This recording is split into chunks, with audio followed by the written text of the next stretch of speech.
நாம் செய்திகளை உருவாக்குவதில்லை, உங்களுடைய கதைகளையே சொல்லும் யூடிவியின் மாலை நேர பிரதான செய்தியறிக்கையுடன் இணைந்து கொள்ளும் நான் விதுஷன் பத்மநாதன். இனி விரிவான செய்திகளுக்கு செல்வதற்கு முன்னால் முதலில் இன்றைய தலைப்புச் செய்திகள்.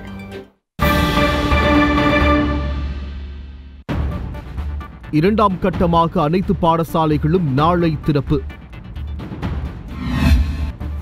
இலங்கை கிரிக்கெட் வீரர் குசல் மெண்டிஸ் வாகன விபத்து ஒன்று தொடர்பில் கைது. வெள்ளவத்தையில் பற்றி எரிந்தது கடைகள், 1 மணி நேரம் போராடிய தீயணைப்பு வீரர்கள். வவுனியாவில் கிறிஸ்தவ வழிபாட்டு தலங்களில் ராணுவமும் மற்றும் போலீசாரும் இணைந்து விசேட சோதனை. பிரபாகரனின் பிறந்த தினத்தை முன்னிட்டு கேக் வெட்டிய MK சிவாஜிலிங்கம் கைதாகி விடுதலையானார். உலகில் வேகமாக பரவும் கொரோனா, 24 மணி நேரத்தில் 2 லட்சத்துக்கும் அதிகமானோர் பாதிப்பு. ஆகியவை எமது தலைப்புச் செய்திகள். இனி விரிவான செய்திகளில் முதலில் உள்நாட்டுச் செய்திகள்.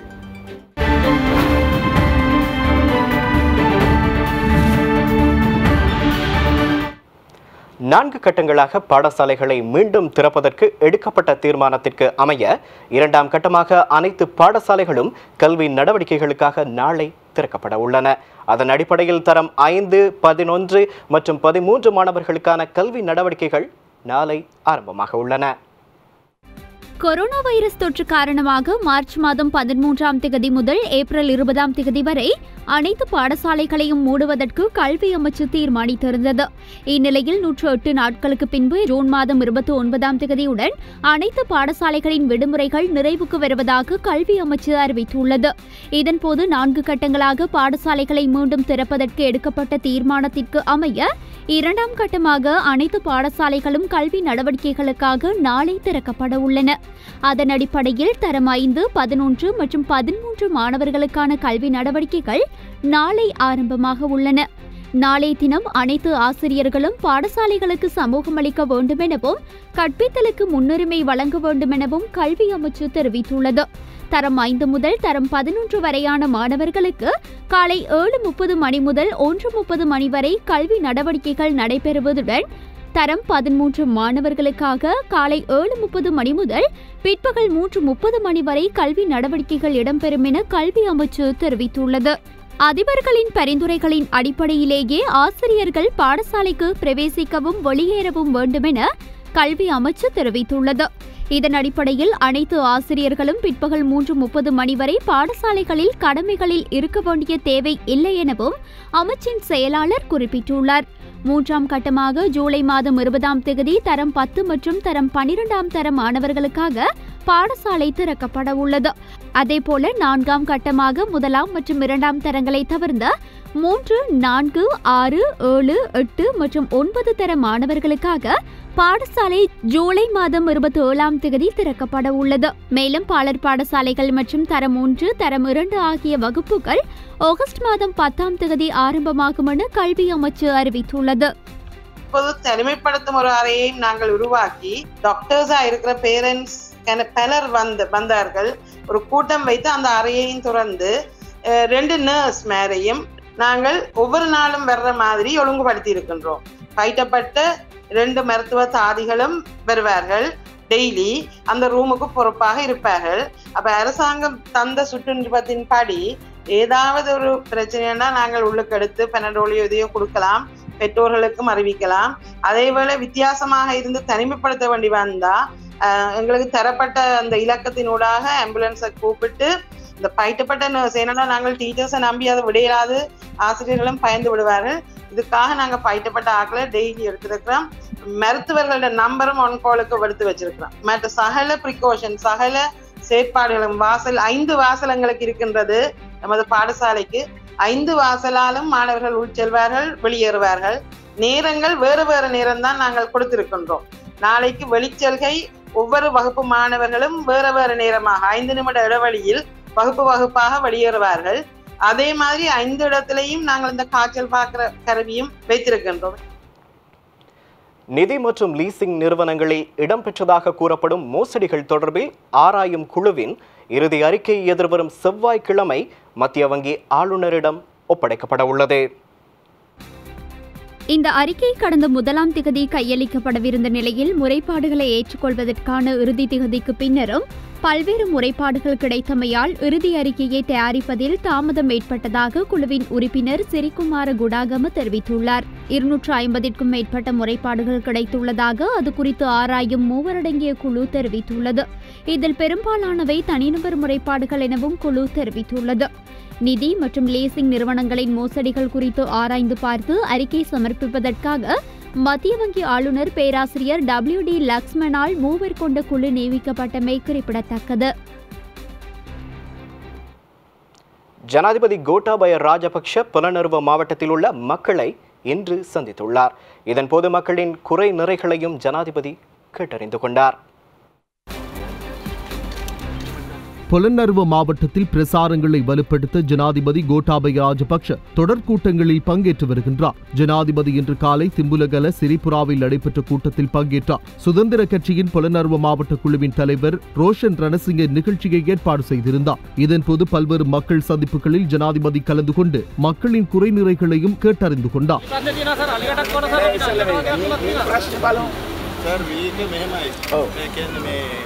අපන කාලේට ₹20 30ට විතර ගන්නෙ. ඇයි දෙන්නේ අපි පැඩි මාකටිංගෙන් ගන්නවනේ. අපිට සල්ලි නම් සර් වෙන ස්කූල් කාලේ පස්සේ දෙන්න සර් සල්ලි නෑ. අපි ඊට පස්සේ අපි බැංකුවෙන් බැංකුවෙන් ගන්න. ගබඩා. ඒවට ආවේ නෑ. ඉතින් ඔයගොල්ලෝ පිටට දෙන්න එපා.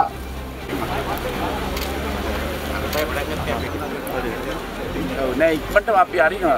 අපි අනිත් රට බලලා අරින්න නැතුව එන්නේ නෑ නේ සුසු. අපේ රටේ ආර්ථිකය හදන්න පුළුවන් ගොවිතැන. ඒකට ඉතින් ගොවියට වැඩි මුදලක් එන්න ඕන. පෝර කලබෙනොට ඒක තමයි අපි බලන්නේ. අපිට සර් මේ තුන්වෙනි කන්න එකටත් යන්න පුළුවන් සර්.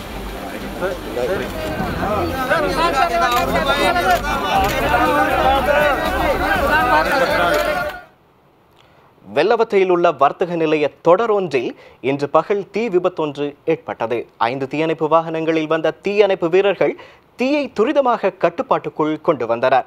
இதனால் காலி பிரதான வீதியின் போக்குவரத்து சில மணி நேரம் தடைப்பட்டது. கொழும்பு வெள்ளவத்தை WA சில்வா மாவட்டத்திற்கு அண்மித்த காலி வீதியில் அமைந்துள்ள வர்த்தக நிலையம் ஒன்றில் தீ விபத்தொன்று ஏற்பட்டுள்ளது. தீ தீவிரமாக அருகில் இருந்த ஏனைய கடைகளுக்கும் பரவ ஆரம்பித்துள்ளது. அங்கு விரைந்துள்ள தீயணைப்பு பிரிவினர் தீயை கட்டுப்பாட்டுக்குள் கொண்டுவரும் பணியில் ஈடுபட்டனர்.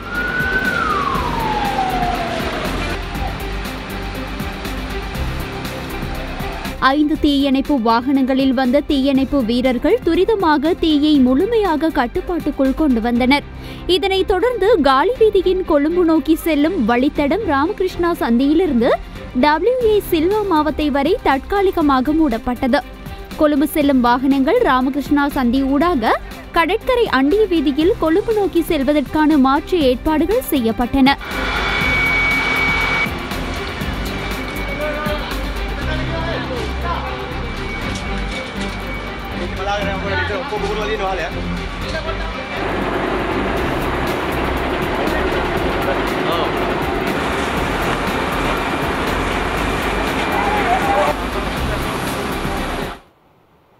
நீதிமன்ற பிடியாணையின் கீழ் இன்று காலை கைது செய்யப்பட்டிருந்த MK சிவாஜிலிங்கம் பிணையில் விடுதலை செய்யப்பட்டுள்ளார்.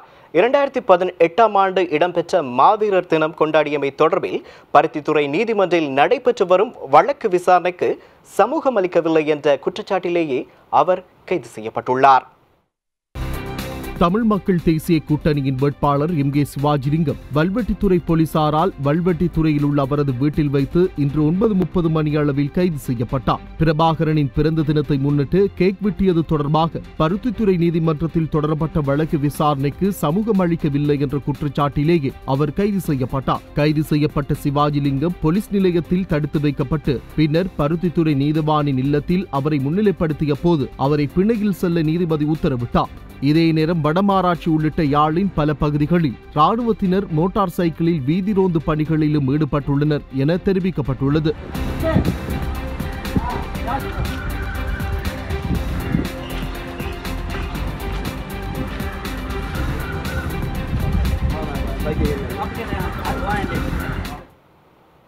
கடந்த 24 மணித்தியாலங்களில் மேல் மாகாணத்தில் பல குற்ற செயல்களுடன் தொடர்புடைய 470 பேர் கைது செய்யப்பட்டுள்ளனர். மேல் மாகாண சிரேஷ்ட பிரதிகாவல்துறை மா அதிபர் அலுவலகம் விடுத்துள்ள அறிக்கையில் இந்த விடயம் தெரிவிக்கப்பட்டுள்ளது.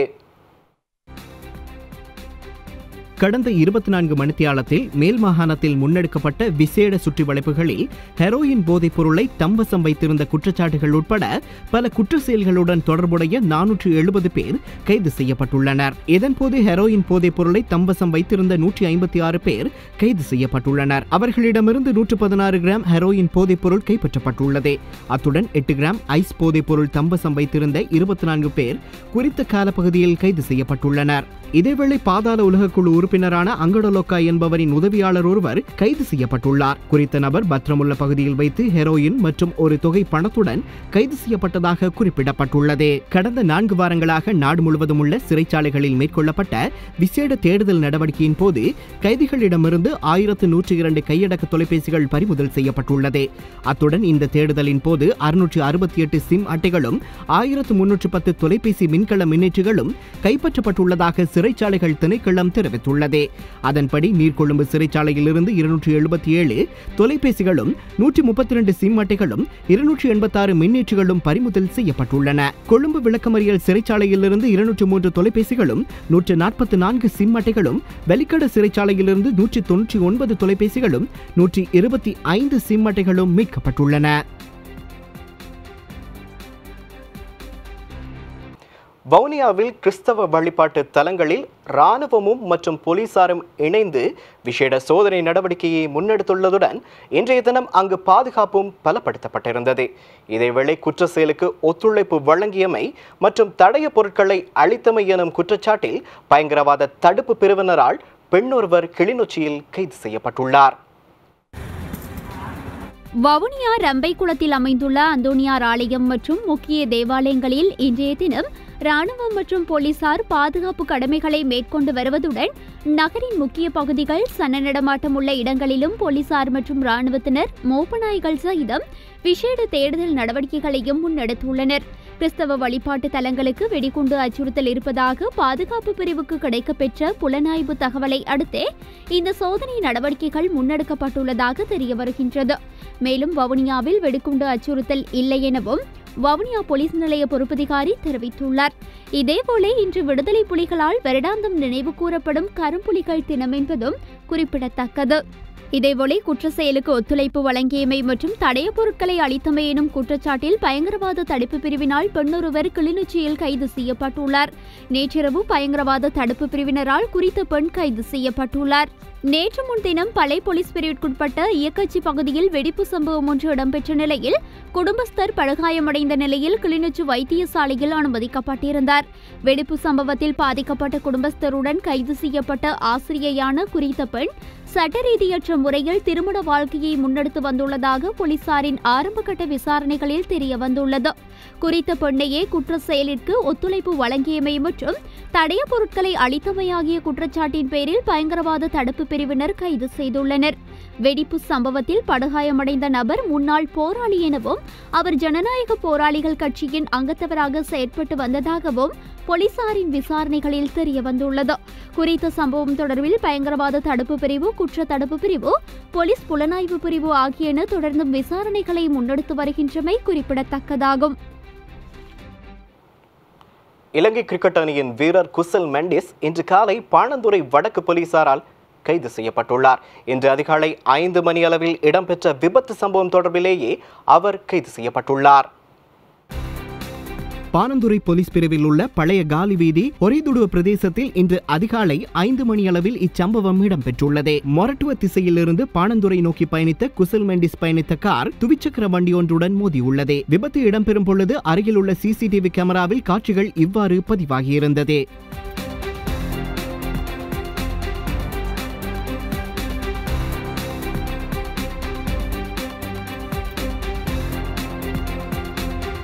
இதில் காயமடைந்த துவிச்சக்கர வண்டியில் வந்த நபர் பாணந்துறை வைத்தியசாலையில் அனுமதிக்கப்பட்ட நிலையில் மரணமடைந்துள்ளார். இச்சம்பவத்தில் 64 வயதான பாணந்துறை கொரக்கப்புல பிரதேசத்தைச் சேர்ந்த நபரை உயிரிழந்துள்ளார்.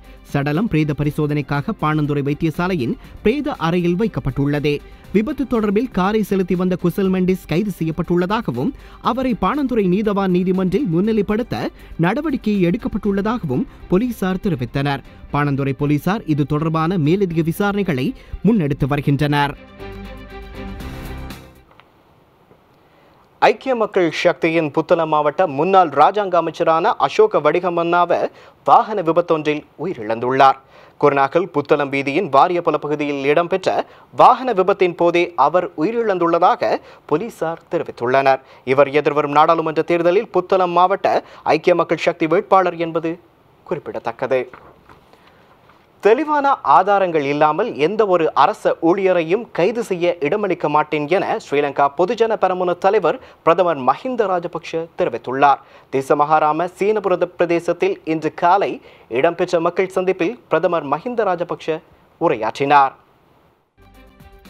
இன்று நாங்கள் தொழில் பிரச்சினை குறித்து பேசுகின்றோம். நாங்கள் வெளிநாடுகளுக்கு சென்றால் இந்த பகுதிகளில் இலங்கை இளைஞர் யுவதிகள் பாரிய அளவிலானோர் தொழில் செய்யும் முறைமையை அவதானிக்கலாம். எங்கள் இளைஞர் யுவதிகள் கொரியாவில் நிறைந்திருக்கின்றார்கள். ஜப்பானுக்கு சென்றாலும் மத்திய கிழக்கு நாடுகளுக்கு சென்றாலும் இலங்கை இளைஞர் யுவதிகள் அந்த நாடுகளில் தொழில் செய்யும் விதத்தை பார்க்க கிடைக்கின்றது. எங்கள் நாட்டிலேயே தொழில் உருவாக்கம் செய்வதென்றால் நெடுஞ்சாலைகள், மின்சாரம், நீர் மற்றும் சிறந்த சுற்றுச்சூழல் அத்தியாவசியமாகும். அப்படியின்றி முதலீட்டாளர்கள் எங்கள் நாட்டிற்கு வருவதில்லை. வடக்கு கிழக்கு பிரதேசம் உட்பட இலங்கைக்கு இதுவரையில் 100% மின்சாரம் வழங்கப்பட்டுள்ளது. நாடு முழுவதும் சுத்தமான குடிநீர் வழங்கும் வேலை திட்டத்தை ஆரம்பிப்பதே எங்கள் அடுத்த இலக்காகும். வடக்கு கிழக்கு மேற்கு மலையகம் என அனைத்து மாகாணங்களிலும் வலுவாக அபிவிருத்தி செய்ய வேண்டும். ஒரு மாகாணத்தை மாத்திரம் அபிவிருத்தி செய்துவிட்டு நாட்டின் பொருளாதாரத்தை கட்டியெழுப்ப முடியாது. வடக்கு கிழக்கு மக்களுக்கு சுத்தமான குடிநீர் வழங்குவதற்காக கங்கைகளில் 20 ஏக்கர் நிலப்பரப்பு ஒதுக்கப்பட்டுள்ளது.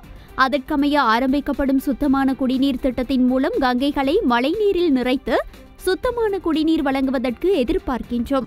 வாக்களித்தாலும் இல்லை என்றாலும் மாகாணங்களுக்கு வெறுப்பு காட்ட முடியாது. அனைத்து மாகாணங்களுக்கும் எங்களால் மேற்கொள்ள வேண்டிய கடமைகள் நிறைவேற்றப்படும். ஆகஸ்ட் 5ஆம் தேதி நடக்கவுள்ள அரசியல் களம் சூடு பிடித்துள்ள நிலையில் அரசியல் கட்சிகள் தெரிவித்த கருத்துக்கள் சிலவற்றை அடுத்து பார்க்கலாம். இந்த ஈழத்தில் வாழ்ந்த ஈழ மக்களுக்காக ஆங்கிலேயர்களோட, ஒல்லாந்தர்களோட, போர்த்துகேயர்களோட போராடிய ஒரு மன்னன். அப்படி போராடிய மன்னனுக்கு ஒரு சிலை வைத்து அவனை நினைவு கொள்ள முடியாத ஒரு நாட்டில் தான் நாங்கள் இருக்கிறோம் என்றால் எங்களுடைய சுதந்திரத்தை ஒரு நீங்கள் திரும்பி பாருங்கள்.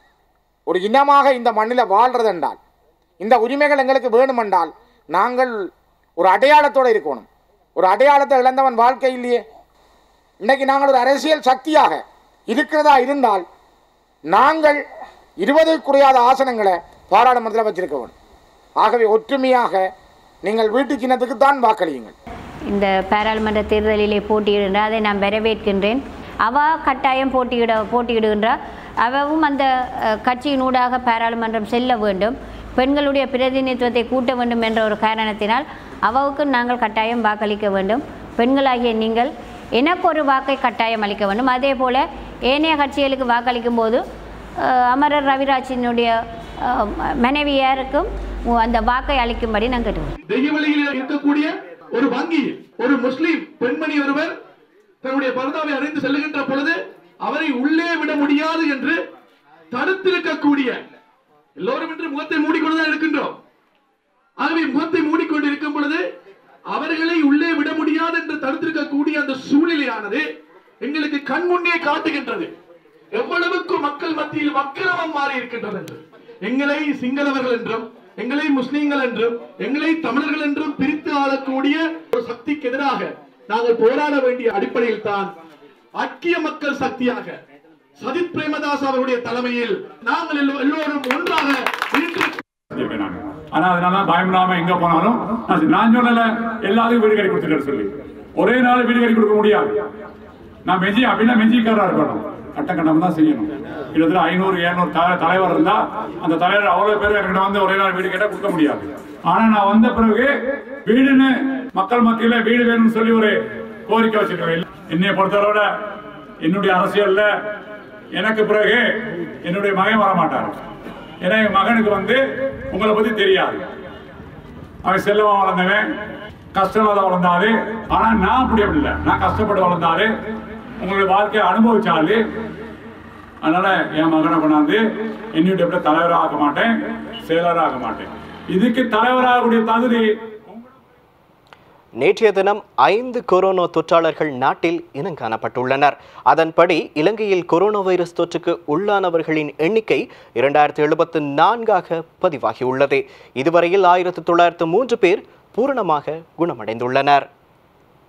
நேற்றைய தினம் 5 கொரோனா தொற்றாளர்கள் நாட்டில் இனங்காணப்பட்டுள்ளனர். இவ்வாறு அடையாளம் காணப்பட்டவர்களில் கட்டாரில் இருந்து நாடு திரும்பிய 2 அமெரிக்கா, மடகஸ்கார் மற்றும் பங்களாதேஷில் இருந்து நாடு திரும்பிய தலா ஒவ்வொருவர் வீதம் நேற்றைய தினம் உறுதி செய்யப்பட்டுள்ளது. வெளிநாடுகளில் இருந்து நாட்டிற்கு வருகை தந்தோரிடையே இதுவரைக்கும் 778 பேர் கோவிட் தொற்றாளர்களாக இனங்காணப்பட்டுள்ளனர். மேலும் 30 வெளிநாட்டு பிரஜைகளும் நாட்டில் கோவிட் தொற்றாளர்களாக இனங்காணப்பட்டுள்ளனர். இதுவரை கடற்படையைச் சேர்ந்த 948 பேர் கோவிட் தொற்றாளர்களாக இனங்காணப்பட்டுள்ளனர். இவர்களில் 883 பேர் இத்தொற்றிலிருந்து பூரணமாக குணமடைந்துள்ளனர். 25 கடற்படை வீரர்களை தொடர்ந்தும் சிகிச்சை பெற்று வருகின்றனர். இதேவேளை இன்று மாலை 6 மணி வரையிலான நிலவரப்படி இலங்கையில் கொரோனா வைரஸ் தொற்றுக்குள்ளானவர்களின் எண்ணிக்கை 2074 பதிவாகியுள்ளது. இதுவரையில் 1903 பேர் பூரணமாக குணமடைந்துள்ளனர். 160 பேர் தொடர்ந்தும் சிகிச்சை பெற்று வருகின்றனர். நாட்டில் 11 மரணங்கள் சம்பவித்துள்ளன. கோவிட் தொற்று இருக்கலாம் என்ற சந்தேகத்தின் அடிப்படையில் 55 பேர் நாடளாவிய ரீதியில் உள்ள வைத்தியசாலைகளில் சிகிச்சை பெற்று வருகின்றனர். நாட்டில் நேற்றைய தினம் 852 PCR பரிசோதனைகள் மேற்கொள்ளப்பட்டுள்ளன. கடந்த பிப்ரவரி 18ஆம் தேதி தொடக்கம் இதுவரை 1,12,876 PCR பரிசோதனைகள் நாட்டில் மேற்கொள்ளப்பட்டுள்ளதாக சுகாதார மேம்பாட்டு பணியகம் அறிவித்துள்ளது. கொரோனா வைரஸ் பரவல் காரணமாக பல நாடுகளிலும் சிக்கி தவிக்கும் இலங்கையர்களை மீண்டும் நாட்டிற்கு அழைத்து வரும் நடவடிக்கைகள் முன்னெடுக்கப்பட்டு வருகின்றன. இந்நிலையில் பஹ்ரைனில் இருந்து நாடு திரும்ப முடியாமல் சிக்கி தவித்த 290 இலங்கையர்கள் மற்றும் மாலத்தீவில் சிக்கி தவித்த 120 பேர் விசேட விமானம் மூலம் நாட்டிற்கு அழைத்து வரப்பட்டுள்ளனர். இவ்வாறு நாடு திரும்பிய அனைவரும் கட்டுநாயக்க விமான நிலையத்தில் PCR பரிசோதனைகள் முன்னெடுக்கப்பட்டுள்ளமை குறிப்பிடத்தக்கது. ராணுவத்தினரால் முன்னெடுக்கப்பட்டு வரும் தனிமைப்படுத்தல் நிலையங்களில் இருந்து சுமார் 17,764 பேர் இதுவரைக்கும் தனிமைப்படுத்தலை நிறைவு செய்துள்ளதாக கோவிட் மத்திய நிலையம் தெரிவித்துள்ளது. இதேவேளை முப்படையினரால் முன்னெடுக்கப்பட்டு வரும் 50 தனிமைப்படுத்தல் நிலையங்களில் சுமார் 6,200 பேர் தனிமைப்படுத்தலுக்கு உட்படுத்தப்பட்டுள்ளனர். கொழும்பு ஜிந்திப்பிட்டிய பகுதியிலிருந்து சுமார் 155 பேர் கந்தக்காடு தனிமைப்படுத்தல் நிலையத்தில் ஜூலை 2ஆம் தேதியிலிருந்து தனிமைப்படுத்தல் செயற்பாடுகளுக்கு உட்படுத்தப்பட்டு வருவதாக கோவிட் மத்திய நிலையம் மேலும் தெரிவித்துள்ளது. இதேவேளை நாடு திரும்ப முடியாமல் தமிழகத்தில் தவிக்கும் யாழ்ப்பாணத்தைச் சேர்ந்த கர்ப்பிணி பெண் ஒருவர் தானும் தன்னுடைய தாயாரும் தாயகம் திரும்புவதற்கு நடவடிக்கை எடுக்குமாறு கோரிக்கை விடுத்துள்ளார். மருத்துவ சேவைக்காக கடந்த டிசம்பர் மாதம் தமிழகத்தின் கோவையில் உள்ள தனியார் மருத்துவமனை ஒன்றுக்கு சென்றிருந்த நிலையில் தற்போது அவர் 7 மாத கர்ப்பிணியாக உள்ள நிலையில் தாயகம் திரும்ப முடியாது பல சிரமங்களை எதிர்கொண்டு வருவதாக கவலை வெளியிட்டுள்ளார். എൻ്റെ പേര് ചന്ദ്രമോഹന, ഹസ്ബൻഡിൻ്റെ പേര് ஜே பாஸ்கரன். அம்மாவும் என்னோட வந்திருக்கிறா. அம்மாவுக்கும் பேர் காந்திமதி. நாங்கள் ஸ்ரீலங்காவிலேருந்து கோயம்புத்தூருக்கு ட்ரீட்மெண்ட்டுக்காக வந்திருக்கிறோம். ஒரு வீடு வாடகைக்கு எடுத்து இங்கே யாரையுமே எங்களுக்கு தெரியாது. எங்களுக்கு பக்கத்தில் இருக்கிறவங்களாம் உதவி செய்கிறது. வந்து ட்ரீட்மெண்ட் செய்து. இனி செய்திகளில் தொடர்பான சர்வதேச செய்திகள்.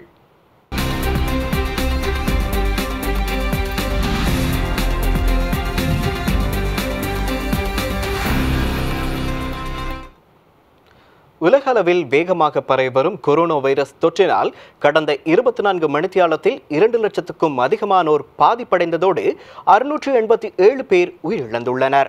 இதேவேளை 4வது இடத்தில் உள்ள இந்தியா 3வது இடத்துக்கு அண்மித்துள்ளது. உலகளவில் இந்த வைரஸ் காரணமாக 1,14,04,000க்கும் அதிகமானோர் பாதிக்கப்பட்டுள்ளனர்.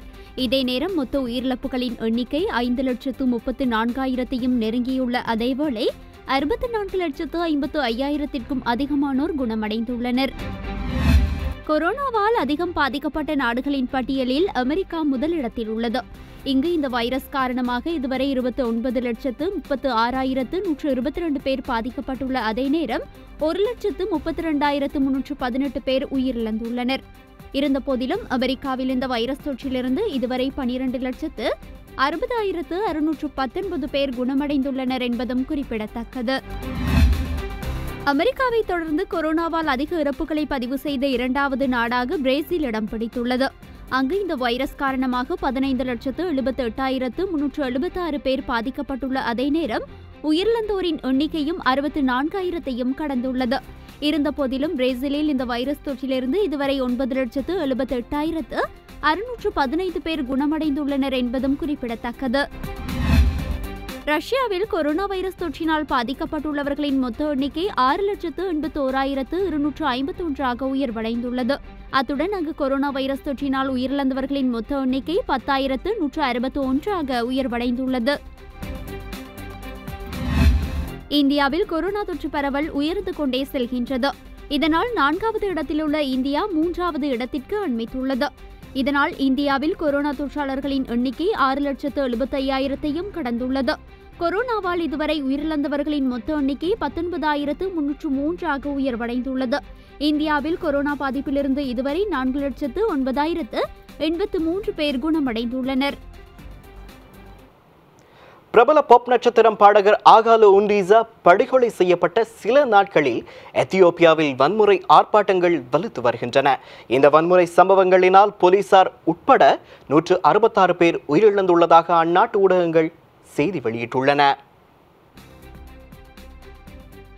பிரபல பாப் நட்சத்திர பாடகர் ஹாக்காலு ஹூண்டிசா இருந்த பின்னர் பிராந்தியத்தில் ஏற்பட்ட அமைதியின்மையில் 145 பொதுமக்கள் மற்றும் 11 பாதுகாப்பு படையினர் உயிரிழந்துள்ளனர். எத்தியோப்பியாவின் ஒரோமியா பிராந்தியத்தின் துணை போலீஸ் ஆணையாளர் கெர்மா கெலாம் அரசின் அறிக்கை ஒன்றினூடாக இதனை தெரிவித்துள்ளார். மேலும் 10 பேர் தலைநகர் அடிஸ் அபாபாவில் உயிரிழந்துள்ளதாக அறியப்படும் அதேவேளை 167 பேர் பலத்த காயமடைந்துள்ளனர். 1084 பேர் கைது செய்யப்பட்டும் உள்ளதாக அதில் குறிப்பிடப்பட்டுள்ளது. எத்தியோப்பியா மிகப்பெரிய ஓரோமோ இனக்குழுவின் உறுப்பினரான பாப் நட்சத்திரம் ஹகாலு திங்கட்கிழமை இரவு அடிஸ் அபாபாவில் அடையாளம் தெரியாத நபர்களால் சுட்டுக் கொல்லப்பட்டார். இதனைத் தொடர்ந்து இவ்வாறு பதற்றம் அதிகரித்துள்ளது. பாப் பாடகரின் கொலை தொடர்பாக 5 பேர் கைது செய்யப்பட்டுள்ளனர்.